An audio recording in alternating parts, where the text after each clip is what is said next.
माँ, बेटा और बहू तीनों डाइनिंग टेबल पर बैठकर खाना खा रहे थे। खाना खाते खाते बेटा अपनी पत्नी से बोला, नीता, तुमने आज भी दाल रोटी बना दी है। कम से कम खाना बनाने में तो आलस मत किया करो। अभी तो रहती हो, कुछ अच्छा भी बना सकती हो।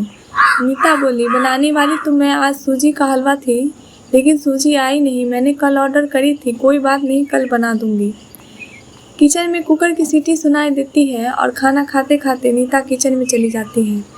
किचन से वापस आकर डाइनिंग टेबल पर बैठते हुए नीता कहती है कि आलू पकाने के लिए रखे थे, शाम को आलू की टिकिया बनाएंगे। उसकी सासू माँ भी यह सुनकर खुश होती है। नितिन बीच में बोल पड़ता है, ये अच्छा है, दोनों बहुत मज़े करते हो, अपने पसंद की चीज़ें जो बनाकर खाते हो। तभी डोरबेल बजती है। सुनीता फिर से खाने के टेबल से उठकर दरवाज़ा खोलने चली जाती है। दरवाजे पर डिलीवरी बॉय सूजी लेकर आया होता है। पार्सल लेकर अनीता फिर से डाइनिंग टेबल पर खाना खाने बैठ जाती है। तब माँ बेटे से कहती है कि तू दरवाज़ा खोल देता, बेचारी को खाना खाते समय भी सुकून नहीं है। बेटा कहता है, सॉरी मॉम, मैं नहीं उठ सकता, मुझे ऑफिस जाने के लिए देर हो रही है। नितिन खाना खाकर ऑफिस की तैयारी करने के लिए अपने रूम में चला जाता है। कुछ ही सेकंडों बाद वो सुनीता को आवाज़ लगाता है, नीता, मेरी घड़ी कहाँ है? मिल नहीं रही है। नीता खाना खाते खाते ही उसे बताती है, अलमारी के ड्रॉर में रखी है। नितिन कहता है, नहीं मिल रही है। नीता फिर एक बार खाने के टेबल से उठकर उसके तरफ जाने ही वाली होती है कि सासू माँ रोक लेती है और पहले खाना खाने के लिए कहती है। सासू माँ कहती है, बच्चा नहीं है, ढूंढ लेगा वो।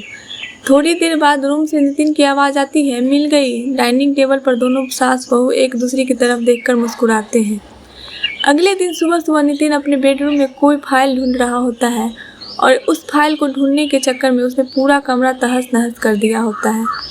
नितिन बड़बड़ा रहा होता है, इस घर में कोई भी चीज़ अपने ठिकाने पर मिलते ही नहीं है। इन औरतों को भी कोई काम नहीं है, इसलिए हर चीज़ इधर उधर करके रखते हैं। नीता अपने कमरे में आकर कमरे का बुरा हाल देखती है तो नितिन से पूछती है कि क्या कर रहे हो। नितिन कहता है, वह फाइल कहाँ है जो मैंने तुमसे परसों दी थी। नीता तुरंत वह फाइल निकालकर नितिन के हाथों में थमा देती है और उससे कहती है कि एक बार मुझसे पूछ लिया होता, पूरा कमरा फैला के रख दिया है। नितिन उल्टा नीता को ही डांट देता है और कहता है, ठीक है, अगर पूरा कमरा फैला दिया है तो तुम्हें और काम भी क्या है, यही काम पूरा दिन करके बैठो।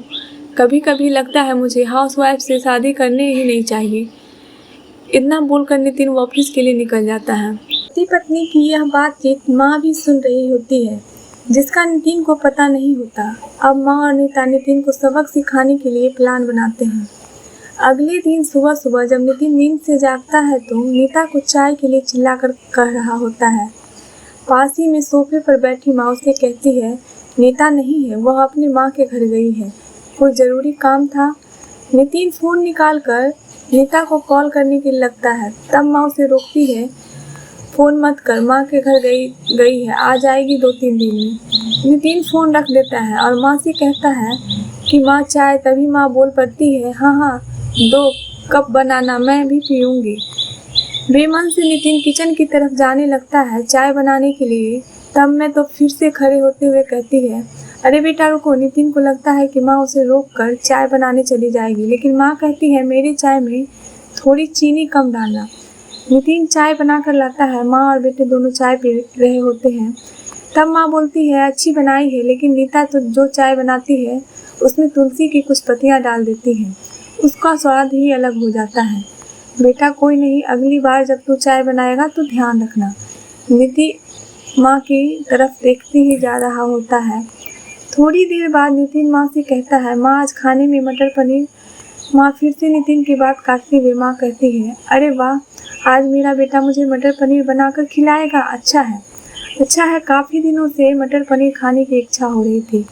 नितिन कहता है, अरे माँ, मैं तुम्हें मटर पनीर बनाने के लिए कह रहा था।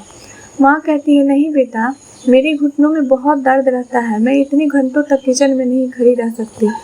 नितिन अपना फ़ोन निकालकर रेस्टोरेंट से ऑर्डर करने लगता है। तब माँ उसे रोक कर कहती है, इस उम्र में मेरा पाचन अच्छा नहीं रहता बेटा, मुझे गैस हो जाती है और तुम मुझे बाहर का खाना खिलाना चाहता है। तू तो अपनी माँ से प्यार ही नहीं करता। नितिन ना चाहते हुए भी घर का खाना बनाने के लिए किचन में चला जाता है। 1 घंटे बाद खाना बन के तैयार हो जाता है। नितिन 2 थाली में खाना परोस कर माँ के पास आता है। माँ देखती है कि नितिन ने दाल रोटी बनाई है। माँ नितिन से कहती है, अरे बेटा, तू तो मटर पनीर बनाने वाला था। नितिन कहता है, माँ यह आसान था बनाने के लिए। माँ कहती है, नीता होती तो मुझे आज मटर पनीर बनाकर खिलाती। चलो कोई बात नहीं, मैं कहाँ हर दिन मटर पनीर खाती हूँ, आज भी दाल रोटी ही खा लूँगी। आप बैठ साथ में मिलकर खाते हैं। दोनों बैठकर खाना खाने लगते हैं। नितिन ने पहला निवाला मुंह में रखा ही होता है कि माँ उसे कहती है, अरे बेटा, दाल में नमक थोड़ा कम है, जाकर नमक ले आ। नितिन खाते खाते उठता है और किचन से जाकर नमक लेकर माँ को देता है। फिर अपना खाना खाने बैठता है। बीच में ही माँ खांसने लगती है और नितिन से कहती है, अरे बेटा, खाना गले में अटक गया, थोड़ा पानी लेकर आ। नितिन फिर से खाना खाते खाते उठता है और पानी लेकर माँ को देता है। इन सब से नितिन के मुंह पर परेशानी साफ देखी जा सकती है। नितिन को अब महसूस भी हो रहा था कि जैसा बर्ताव वह नीता के साथ करता है उसे कितना बुरा लगता होगा। हालांकि नीता के मुंह पर कभी उसे फिक्र नहीं देखी होगी। माँ यही नहीं रुकती खाना खाने को। जाने पर माँ नितिन को थालियाँ धोने के लिए कहती है। फिर माँ अपने बेड पर आराम करने लगती है। जब नितिन को चादर उठाने के लिए कहती है, उसके बाद जब नितिन रूम से जा रहा था तब उसे रोककर एसी कम करने के लिए कहती है। इन सब कामों से आप परेशान हो जाते हैं, लेकिन कुछ बोल नहीं पाता। अगले दिन सवेरे सवेरे नितिन खाना बनाने के लिए सब्जियां काट रहा होता है, लेकिन उसका ध्यान सब्जियों पर नहीं होता। वह नीता के बारे में सोच रहा होता है और पछतावा कर रहा होता कि वह कितना गलत था कि हाउसवाइफ का काम आसान होता है। तभी बेख्याली में उसकी उंगली कट जाती है और उससे खून बहने लगते हैं और वह बेसिन में अपनी उंगलियां धोने के लिए चला जाता है। तभी नीता उसके पास आकर उसके हाथों में पट्टी बांधने लगती है। यानी कि नीता कभी माँ के घर गई ही नहीं थी। यह तो सास बहू के प्लान का हिस्सा था, जिससे वह नितिन से छुपकर उसी घर में रह रही थी। नितिन नीता को देखकर काफ़ी खुश हो जाता है। नीता से कहता है, घर का काम हम दोनों मिलकर किया करेंगे। नीता पूछती है, ऐसा क्यों? नितिन कहता है कि मैं घर का काम सीख जाऊंगी और घर अगर हम दोनों का है तो घर का काम भी हम दोनों का ही होना चाहिए। आपको ये कहानी कैसी लगी कमेंट बॉक्स में ज़रूर बताएं, लाइक शेयर करें और ऐसी ही कहानियों के लिए हमें सब्सक्राइब ज़रूर करें। धन्यवाद दोस्तों।